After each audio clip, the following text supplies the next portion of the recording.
Pensou de que é porque a febre ocorre quando o parasita rompe as hemácias, acertou. A única questão que precisa ser esclarecida é que, na verdade, costumam ter duas populações parasitárias que estão sincronizadas em tempos diferentes, ou seja, uma arrebenta as hemácias agora, hoje, e vai arrebentar hemácias novamente daqui a 48 horas, e a outra população está sincronizada num tempo diferente, ela arrebenta as hemácias amanhã, e aí leva mais 48 horas para novamente arrebentar as hemácias. E isso acaba explicando por que a pessoa tem febre em excesso todos os dias.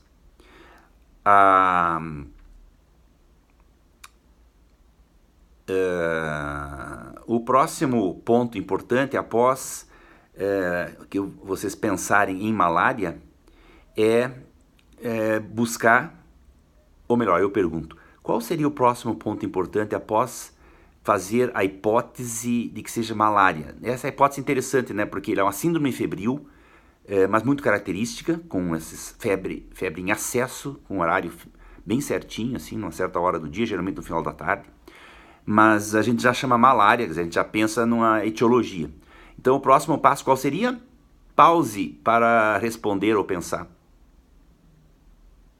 Quem pensou em examinar o sangue no microscópio, fazendo uma distensão de sangue, e talvez vocês tenham que fazer uma atividade aí, vamos ver se é possível vocês fazerem uma atividade para aprender a fazer uma distensão de sangue.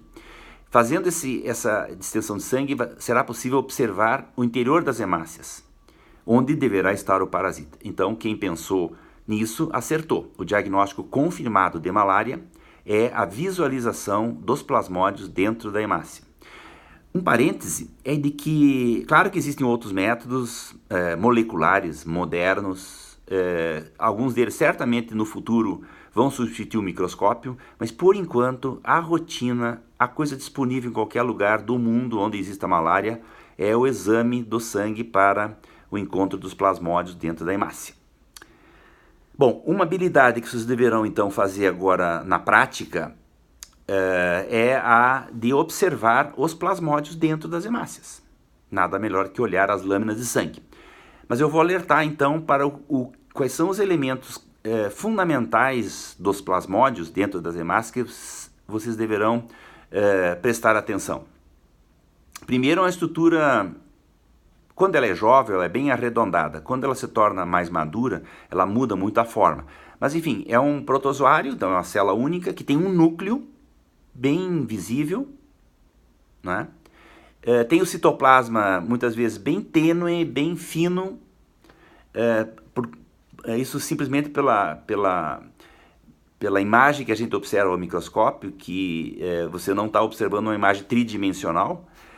Se observasse tridimensional, você veria que era uma estrutura arredondada, com volume, e o que a gente enxerga então na lâmina de sangue é um filetezinho de citoplasma que fica corado por azul, né? E na parte central geralmente está vacuolado, ou seja, tem um vacúolo. Então, na verdade, fica com um aspecto até que é chamado de anel, porque tem aquela bola que seria a pedra do anel, e daí um filete de citoplasma formando então o que a gente chamaria de anel. Então essa é a estrutura fundamental, e essa é uma habilidade que vocês precisam desenvolver nessa atividade. Olhar no microscópio, olhar nas imagens do Google ou da apresentação que eventualmente for possível fazer, para que vocês visualizem e aprendam a reconhecer o plasmódio dentro da hemácia, desta forma fazendo o diagnóstico confirmado da malária. A segunda coisa, então, a primeira é fazer o diagnóstico, que é a malária. Bom, mas existem muitas espécies de malária, então tem uma segunda etapa importante, é saber identificar ou saber encontrar os achados que são sugestivos de que é uma malária chamada falciparum, ou seja, a espécie Plasmodium falciparum. E falci, alguém sabe o que quer dizer falci? Quem sabe dá uma pausa no vídeo e procura no Google ou algum outro lugar o que quer dizer falci. Quem encontrou que false quer dizer foice, a foice de cortar grama, ou a foice, que é a figura da morte, que é criada em muitas das peças literárias, do teatro. A morte costuma ser representada por uma caveira que tem uma foice, né, para ceifar as vidas humanas, etc. Então, exatamente esse nome tem a ver bem com isso, porque a espécie Plasmodium falciparum é aquela que mata. E por isso que o segundo passo importante no diagnóstico etiológico é que vocês consigam, vocês se preocupem em saber se essa malária é causada por Plasmodium falciparum. E aí tem quatro coisas importantes. A primeira delas é o número de parasitos. E significa o seguinte: quando você olha no microscópio, se você vê muitos parasitos, ou seja, mais de 4, 5, 10 parasitos num campo só, isso é muito parasito. A maneira mais objetiva seria você quantificar, que se chama parasitemia, é o número de parasitas no sangue. Você pode quantificar contando simplesmente em cada campo microscópico, contando quantas hemácias tem no campo e daquelas quantas estão infectadas. E assim tu faz até juntar umas 300, 400 hemácias e daí você tira uma percentagem no número de hemácias infectadas dentre o total de hemácias.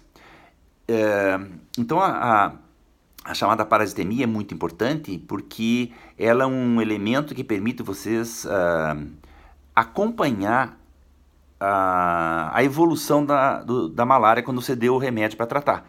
Ou seja, você espera que a quantidade de parasitos no sangue vá reduzindo gradativamente. Isso significa que o remédio funcionou.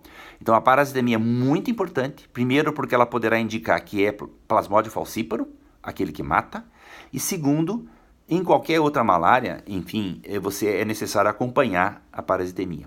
E aí, para dar uma ideia para vocês, existe uma medida heróica quando o paciente certamente já está muito mal, e isso é quase sempre Plasmodium falciparum, onde você vê uma parasitemia de 12%. 12% é uma parasitemia que indica um processo chamado exsanguíneo transfusão, que é trocar o sangue todo do paciente. Tira o sangue que está parasitado por um lado e bota sangue novo do outro. É uma medida heróica. Então isso dá noção para vocês de que a parasitemia não precisa chegar a 80%. Aliás, não chega a 80%, a pessoa morre antes disso. Bom, então revisando. Primeiro passo do diagnóstico etiológico é saber se tem malária ou não tem. Segundo passo é contar. Então se tem muito parasito, isso indica que é falciparum, né? A parasitemia contar é importante de qualquer jeito. E aí vem as outras três características. A segunda característica que indica que é falciparum é que você encontra protozoários que têm 2 núcleos.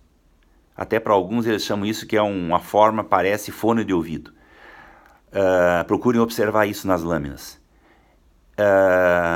O terceiro elemento sugestivo de falciparum é quando uma hemácia está parasitada por 2 plasmódios. Então, os 3 primeiros critérios para indicar que é Plasmodium falciparum, todos eles querem dizer que o falciparum é mais. Ele é mais em número, mais núcleos por protozoário e mais protozoários por hemácia. E, além disso, ele é o mais perigoso, é o mais letal, é aquele que deve sempre preocupar mais a vocês. O quarto indicador de que é falciparum, ele demora mais para aparecer.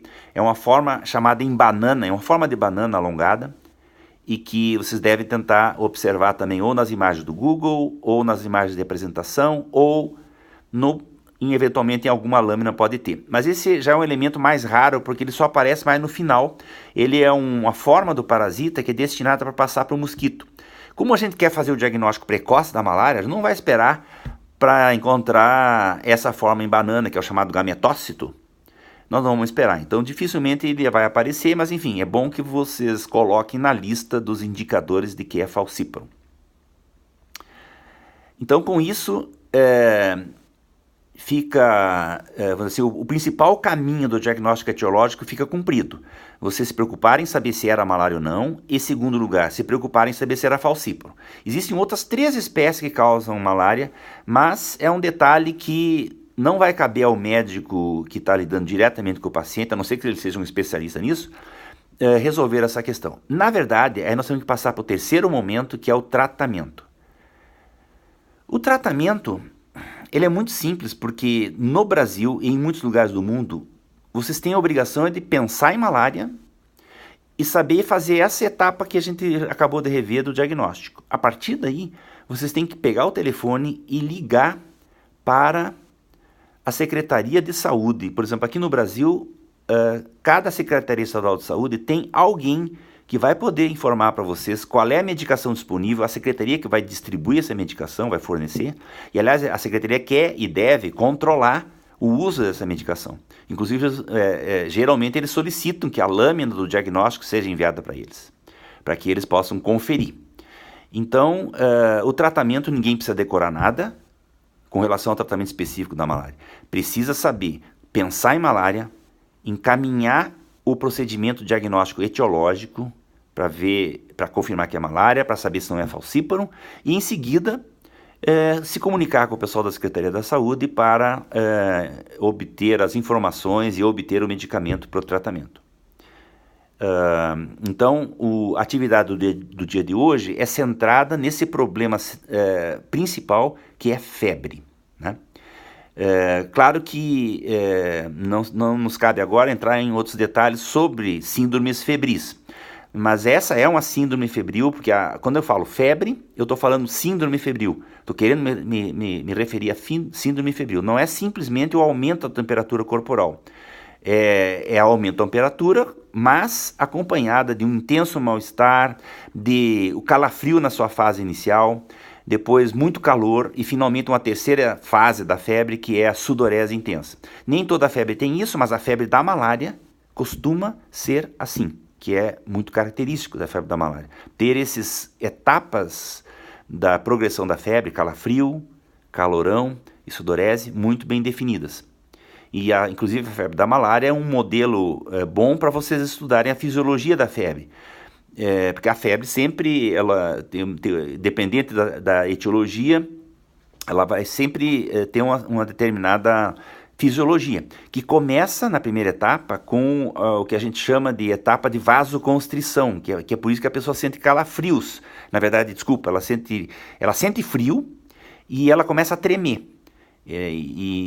Isso é porque o corpo, estimulado por elementos do sistema imune, como a interleucina 1, por exemplo, que é um mediador entre as células inflamatórias, que acaba indo lá no hipotálamo, no centro termorregulador, e fazendo com que o centro entenda que ele precisa aumentar a temperatura.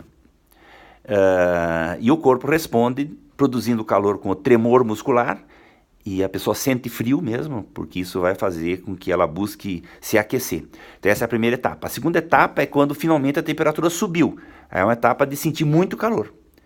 E a terceira etapa, que é a resolução desse processo todo, é quando o corpo deixou de ter o estímulo que tinha antes, como por exemplo a interleucina. No caso da malária, porque os parasitas todos já saíram das hemácias, já o sangue, vamos dizer assim, foi clareado, né, foi limpo. Então a pessoa vai ter uma fase de sudorese intensa que vai baixar a temperatura, vai fazer a temperatura voltar ao normal. Então, faça uma boa atividade aí, né, e acompanhe as lâminas que vão ser apresentadas para vocês. Provavelmente vão ter lâminas também de um outro parasita que pode aparecer na circulação, porque de certa forma, do ponto de vista taxonômico, essa nossa semana poderia ser chamada também a semana das infecções endovasculares, ou seja, aquele grupo de infecções que acontece dentro dos vasos. Então a malária e a filariose bancroftiana ocorre também dentro dos vasos, e tem os vermes adultos ficam principalmente nos vasos linfáticos, mas as suas larvas, filárias são nematóides, as suas larvas elas acabam indo para a circulação periférica. Então é um outro achado que pode acontecer numa lâmina de sangue. Então isso que junta esses dois temas na atividade prática.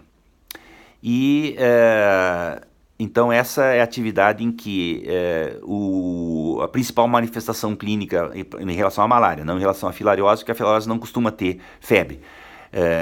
Mas em relação à malária, a principal manifestação clínica aqui, o principal problema que deve guiar o raciocínio de vocês é a febre. Essa febre em excesso,